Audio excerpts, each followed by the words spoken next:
السلام علیکم۔ رمضان میں کام کو آسان بنانے والی ٹپس۔ افطاری کے وقت تیل میں کوئی چیز ڈالو تو تیل کے چھینٹے اڑنے لگتے ہیں، تو ایسے میں ایک چٹکی نمک ڈال دیں اور پھر کوئی چیز فرائی کریں، تیل نہیں اڑے گا۔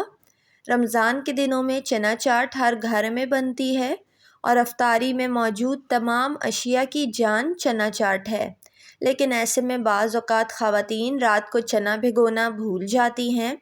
اس لیے جب بھی آپ کو یاد آئے، چنے کو پانی میں بھگو دیں اور اس میں بیکنگ سوڈا ڈال دیں اور تھوڑی دیر کے بعد چنے کو کوکر میں پکنے کے لیے چڑھا دیں، چنے فوراً گل جائیں گے۔ افطاری پر مہمانوں کو دعوت دی ہو اور سالن کو خوبصورت دکھانا ہو، مگر سالن یا قورمے کے اوپر تیل نہ آ رہا ہو، تو سالن بننے کے بعد بالکل آخر میں برف کا ایک کیوب ڈال دیں، سالن کے اوپر تیل آ جائے گا اور سالن بہت ہی خوشنما دکھے گا۔ افطاری کے وقت بننے والے شربت میں تخم ملنگا ضرور ڈالیں۔ نظام ہاضمہ کے لیے تخم ملنگا کا استعمال بہترین ہے، کیونکہ اس کو پینے کے بعد جسم کو گرمی محسوس نہیں ہوتی، اس کی تاثیر ٹھنڈی ہوتی ہے۔ ہری چٹنی ہر گھر میں افطاری کے وقت ضرور پیش کی جاتی ہے، اس لیے ایک ہی وقت میں بہت سارے دھنیے، پودینے اور لہسن کی ہری چٹنی فریزر میں کیوب کی شکل میں محفوظ کر لیں۔ اگر سالن میں مرچیں تیز ہو گئی ہو تو پیاز کو براؤن کر کے اخبار پر پھیلا دیں اور خستہ ہونے پر سالن میں ڈال دیں، ساتھ ہی ایک عدد لیموں کا رس بھی ڈال دیں، سالن سے مرچ کم ہو جائے گی۔ افطاری کے ٹائم بنے ہوئے پکوڑے اور رول سموسوں کو ہضم کرنے کے لیے گھر کی بنی ہرے دھنیے کی چٹنی بہترین ہے۔ بعض اوقات روزہ دار کو اپنے منہ سے بہت عجیب سی مہک آ رہی ہوتی ہے، منہ کی بدبو دور کرنے کے لیے سحری میں الائچی کے چند دانے کھا لیں۔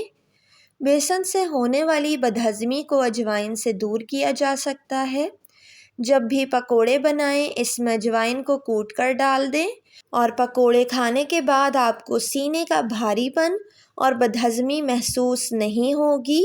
جن لوگوں کی ٹانگوں میں بہت زیادہ درد رہتا ہو، ان کو چاہیے سحری میں روٹی کے ساتھ گرین ٹی کا استعمال کریں، یہ آپ کے لیے پین کلر کا کام کرے گا۔ کھجور کا شربت۔ افطاری کے وقت جہاں ہر کسی کے گھر میں لال شربت یا دوسرے شربتوں کا استعمال کیا جاتا ہے، ایسے میں کھجور کا شربت بہترین غذا ہے اور یہ آپ صلی اللہ علیہ وآلہ وسلم کا پسندیدہ ترین شربت تھا۔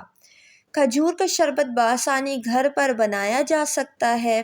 ایک گلاس پانی میں 3 سے 4 کھجور کو بلینڈ کر لیں اور اس میں حسب ذائقہ شہد ملا لیں اور یہ طاقتور شربت تیار ہے۔ اس کو پینے سے دماغی سکون حاصل ہوتا ہے، جسم کا میٹابولزم بڑھتا ہے، دن بھر کی تھکاوٹ دور ہو جاتی ہے۔